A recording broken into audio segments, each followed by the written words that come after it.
1912 সালে বিশ্বের সবচেয়ে নিরাপদ বলে পরিচিত টাইটানিক মাত্র 2 ঘন্টা 40 মিনিটে আটলান্টিক মহাসাগরের তলায় চলে যায়। কিন্তু প্রশ্ন হলো, শুধু একটি আইসবার্গ কি এত বড় জাহাজকে ডুবিয়ে দিতে পারে? 1912 সালের 10 এপ্রিল ইংল্যান্ড থেকে নিউ ইয়র্কের উদ্দেশ্যে যাত্রা শুরু করে টাইটানিক। তখন এটিকে বলা হতো দ্য আনসিঙ্কেবল শিপ, অর্থাৎ এটি এমন একটি জাহাজ যা কখনো ডুববে না। জাহাজটিতে ছিল প্রায় 2200-এরও বেশি যাত্রী ও ক্রু। 14 এপ্রিল রাত 11:40 মিনিটে সামনে একটি বিশাল আইসবার্গ দেখতে পান জাহাজের কর্মীরা। জাহাজ ঘোরানোর চেষ্টা করা হলেও তখন অনেক দেরি হয়ে যায়। আইসবার্গটি জাহাজের পাশে আঘাত করে এবং পানির নিচে কয়েকটি স্টিলের প্লেট ক্ষতিগ্রস্ত হয়।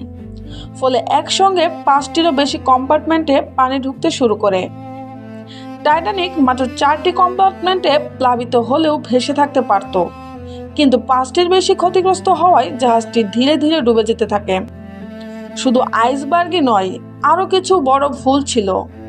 জাহাজটি খুব দ্রুত গতিতে চলছিল, যদিও আগে থেকে আইসবার্গের সতর্কতা পাওয়া গিয়েছিল। এছাড়া 2200 জন মানুষের জন্য পর্যাপ্ত লাইফবোটও ছিল না। মাত্র 20টি লাইফবোটে সর্বোচ্চ 1178 জনকে নেওয়া সম্ভব ছিল, ফলে অনেক মানুষ বাঁচার সুযোগ পাননি।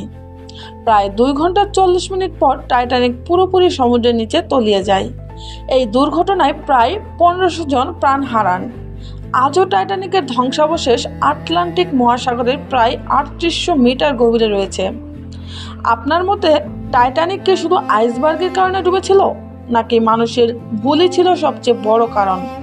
কমেন্টে আপনার মতামত জানান।